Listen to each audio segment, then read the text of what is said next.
One summer day a king was walking in his country. The sun shone, and he stopped under a tree to rest.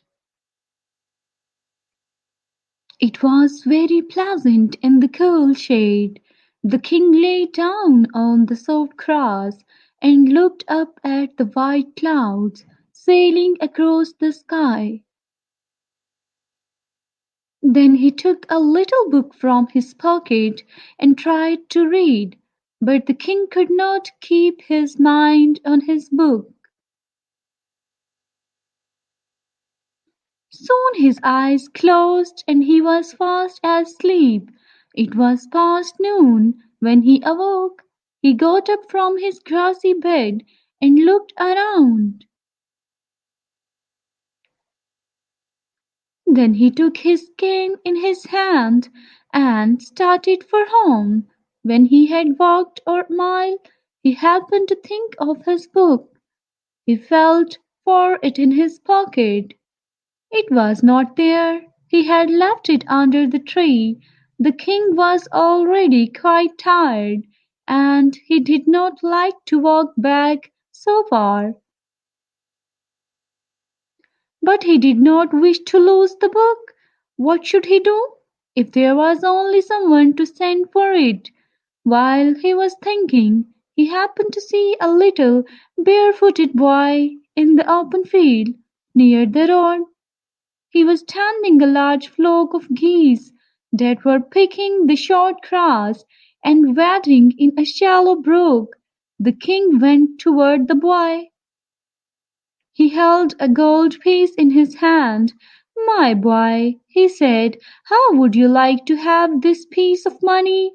"I would like it," said the boy, "but I never hoped to have so much."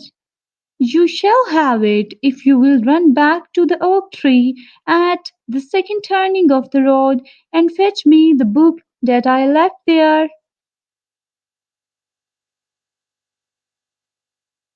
"I am not so silly as you think." "What do you mean?" said the king. "Who says that you are silly?"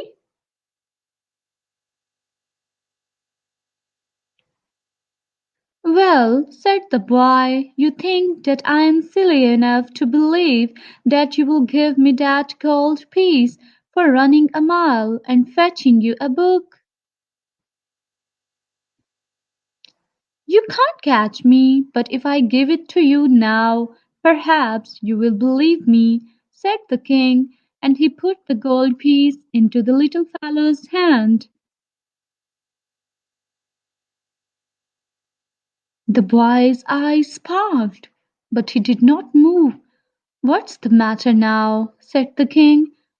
"Won't you go?" The boy said. "I would like to go, but I can't leave the geese. They will stray away, and then I shall be blamed for it."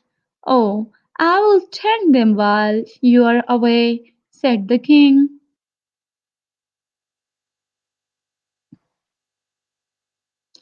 The boy laughed. "I should like to see you tending them," he said.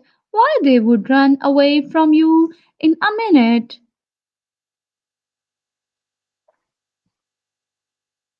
"Only let me try," said the king. At last the boy gave the king his pipe and started off. He had gone but a little way when he turned and came back.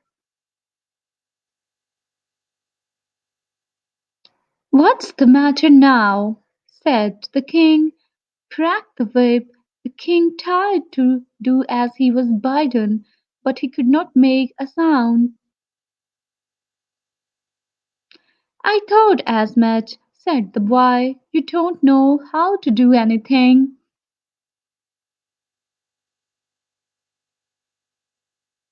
Then he took the whip and gave the king lessons in whip cracking. "Now you see how it is done," he said, as he handed it back. "If the geese try to run away, crack it." The king laughed. He did his best to learn his lesson, and soon the boy again started off on his errand. king sat down on a stone and laughed at the thought of being a goatherd. But the geese missed their master at once. With a great cackling and hissing they went, half flying, half running across the meadow.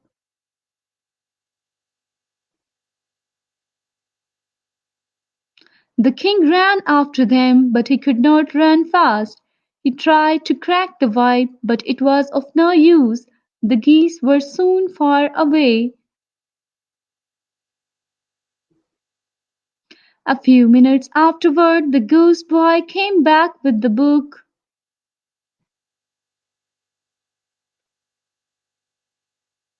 "Just as I thought," he said, "I have found the book, and you have lost the geese."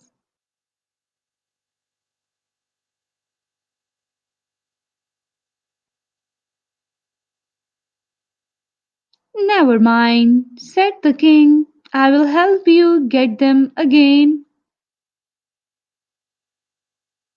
"Well, then run around that way and stand by the brook while I drive them out of the garden."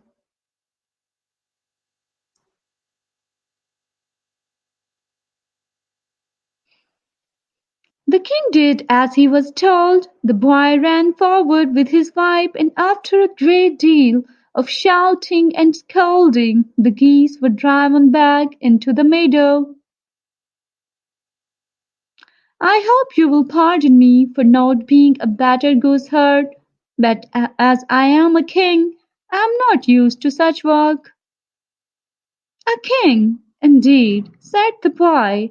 "I was very silly to leave the geese with you, but I am not so silly as to believe that you are a king."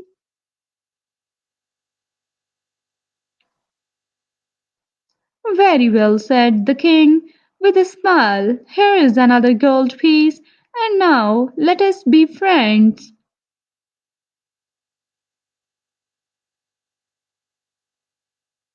The boy took the gold and thanked the giver.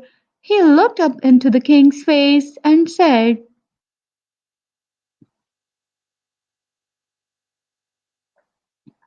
"You are a very kind man, and I think you might be a good king, but if you were to try all your life, you would never be a good goatherd."